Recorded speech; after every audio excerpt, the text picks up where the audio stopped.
आज बॉलीवुड में सुपरस्टार शब्द सुनते ही कई नाम याद आते हैं, लेकिन क्या आप जानते हैं कि भारत में सुपरस्टार का तमगा सबसे पहले किसे मिला था? एक ऐसा अभिनेता जिसके घर के बाहर लड़कियां खून से खत लिखा करती थी, जिसकी सफेद कार को चूमकर लिपस्टिक के निशान छोड़ दिए जाते थे, जिसने लगातार 15 सुपरहिट फिल्मों का एक ऐसा रिकॉर्ड बनाया जिसे आज तक कोई नहीं तोड़ पाया। लेकिन जितनी ऊंचाई उनकी सफलता की थी, उतनी ही दर्दनाक थी उनकी तन्हाई। यह कहानी है हिंदी सिनेमा के पहले सुपरस्टार राजेश खन्ना की।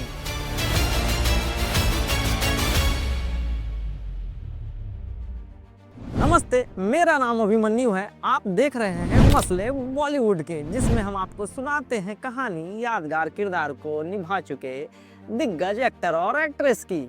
इस एपिसोड में कहानी फिल्म अमर प्रेम में आनंद बाबू के जरिए दुनिया में अपने अभिनय के झंडे गाड़ने वाले अभिनेता काका की, जिसे हम फिल्म इंडस्ट्री में राजेश खन्ना के नाम से भी जानते हैं। राजेश खन्ना का जन्म 29 दिसंबर 1942 को अमृतसर में हुआ था। उनका असली नाम था जतिन खन्ना। बचपन में उन्हें उनके रिश्तेदार चुन्नीलाल और लीलावती खन्ना ने गोद ले लिया और उनका पालन पोषण मुंबई में हुआ। उन्होंने अपनी पढ़ाई मुंबई के सेंट सेबेस्टियन स्कूल और बाद में केसी कॉलेज से की। स्कूल के दिनों से ही उन्हें अभिनय का शौक था। थिएटर में हिस्सा लेते लेते उनके अंदर का एक अभिनेता जन्म ले चुका था। बहुत कम लोग जानते हैं कि उनके दोस्त और बाद में मशहूर अभिनेता बने जितेंद्र भी उन्हीं दिनों संघर्ष कर रहे थे। दोनों अक्सर फिल्मों और अभिनय को लेकर घंटों बातें किया करते थे। 1965 में यूनाइटेड प्रोड्यूसर्स और फिल्म फेयर द्वारा आयोजित एक टैलेंट प्रतियोगिता हुई, जिसमें करीब 10,000 प्रतिभागियों ने हिस्सा लिया। राजेश खन्ना ने इस प्रतियोगिता को जीत लिया। यही उनकी जिंदगी का सबसे बड़ा मोड़ साबित हुआ। उन्हें पहली फिल्म आखिरी खत मिली, जिसका निर्देशन चेतन आनंद ने किया। फिल्म बॉक्स ऑफिस पर बड़ी हिट नहीं रही, लेकिन उनके अभिनय की खूब सराहना हुई। इसके बाद राज, बहारों के सपने जैसी फिल्मों से पहचान बनने लगी। फिर आई 1969 में एक फिल्म आराधना। शक्ति सामंत के निर्देशन में बनी इस फिल्म ने राजेश खन्ना को रातों रात देश का सबसे बड़ा सितारा बना दिया। फिल्म के गाने मेरे सपनों की रानी कब आएगी तू, मेरे सपनों की रानी कब आएगी तू, और रूप तेरा मस्ताना आज भी सदाबहार माने जाते हैं। रूप तेरा मस्ताना प्यार मेरा। कहा जाता है कि इस फिल्म के बाद भारत में पहली बार किसी अभिनेता के लिए सुपरस्टार शब्द का इस्तेमाल बड़े पैमाने पर होने लगा। अगर राजेश खन्ना की बात हो और किशोर कुमार का नाम ना आए, ऐसा हो ही नहीं सकता। दोनों की जोड़ी ने हिंदी सिनेमा को दर्जनों सदा बाहर गीत दिए। संगीतकार आर.डी. बर्मन और गीतकार आनंद बख्शी के साथ मिलकर यह टीम जादू पैदा करती थी। जिंदगी एक सफर है सुहाना, जिंदगी एक सफर है सुहाना। कुछ तो लोग कहेंगे ये शाम मस्तानी चिंगारी कोई भर के जैसे गीत आज भी लोगों की जुबान पर है। 1971 में आई फिल्म आनंद में राजेश खन्ना ने कैंसर से जूझ रहे आनंद का किरदार निभाया। फिल्म के अंत में उनका संवाद बाबू मोशाय जिंदगी बड़ी होनी चाहिए लंबी नहीं, और मुशाए जिंदगी बड़ी होनी चाहिए लंबी नहीं, हद करते हो। भारतीय सिनेमा का सबसे यादगार संवाद माना जाता है। कहा जाता है कि इस फिल्म के दौरान सेट पर राजेश खन्ना अक्सर माहौल को हल्का रखने के लिए मजाक किया करते थे, जबकि फिल्म की कहानी बेहद भावुक थी।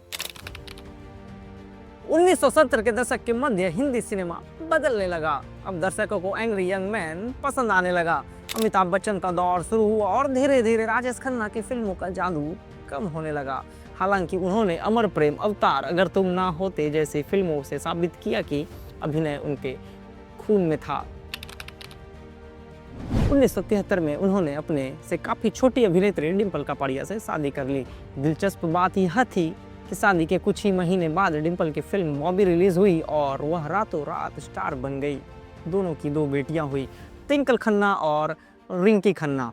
बाद में दोनों अलग रहने लगे, लेकिन उन्होंने कभी औपचारिक रूप से तलाक नहीं लिया। राजेश खन्ना हमेशा थोड़ी देर से सेट पे पहुंचने के लिए मशहूर थे।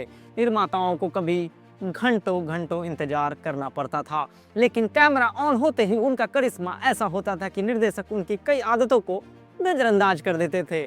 उनकी मुस्कान, गर्दन को हल्का झुकाकर संवाद बोलने का अंदाज और आंखों से अभिनय करना उनकी खास पहचान बन गया। राजेश खन्ना अक्सर अपने बंगले आशीर्वाद की बालकनी में खड़ा होकर घंटों अपने प्रशंसकों का अभिवादन किया करते थे। उनका मानना था कि कलाकार अपने दर्शकों की वजह से ही कलाकार होता है। हालांकि जीवन के अंतिम वर्षों में वही बंगला और वही बालकनी काफ़ी शांत हो गई थी, जिसे कई लोगों ने उनकी ज़िंदगी के उतार चढ़ाव का प्रतीक माना। 1991 में उन्होंने राजनीति में प्रवेश किया। बाद में नई दिल्ली लोकसभा सीट के सांसद भी बने। हालांकि राजनीति में उन्हें वैसी सफलता नहीं मिली जैसी फिल्मों में मिली थी। जीवन के अंतिम वर्षों में उनकी तबीयत लगातार खराब रहने लगी। 18 जुलाई 2012 को मुंबई में उनका निधन हो गया। उनके अंतिम दर्शन के लिए हजारों प्रशंसक उमड़ पड़े। जब उनकी अंतिम यात्रा निकली तब एक बार फिर पूरा देश उस अभिनेता को विदा कर रहा था जिसने कभी भारतीय सिनेमा को सुपरस्टार का मतलब सिखाया था। राजेश खन्ना केवल एक अभिनेता नहीं थे, वह एक दौर थे, एक एहसास थे, एक ऐसा नाम जिसने साबित किया कि एक मुस्कान, एक नज़र और एक साधारण संवाद भी करोड़ों दिन जीत सकता है। आज भी जब भारतीय सिनेमा के इतिहास की बात होती है तो पहला सुपरस्टार सिर्फ एक ही नाम से पहचाना जाता है, राजेश खन्ना। सफलता इंसान को शिखर तक पहुंचा सकती है, लेकिन उसे वहां बनाए रखने के लिए समय, परिस्थितियां और किस्मत तीनों का साथ होना बहुत ही ज़्यादा ज़रूरी है। राजेश खन्ना ने सफलता की वह ऊंचाई देखी जिसकी कल्पना भी मुश्किल है, और अकेलेपन की वह गहराई भी महसूस की जिसे शब्दों में बयां करना आसान नहीं। शायद इसलिए आज भी उन्हें सिर्फ एक अभिनेता नहीं बल्कि हिंदी सिनेमा का पहला सुपरस्टार कहा जाता है। मसले बॉलीवुड के इस एपिसोड का यहाँ दी एंड करते हैं। अगले एपिसोड में लेकर हाजिर होंगे कहानी कुछ ऐसे ही चर्चित अभिनेता या अभिनेत्री की। यह एपिसोड रिकॉर्ड किया है मेरे कैमरे ने। मेरा नाम अभिमन्यु है। आप देखते रहिए मसले बॉलीवुड के। शुक्रिया।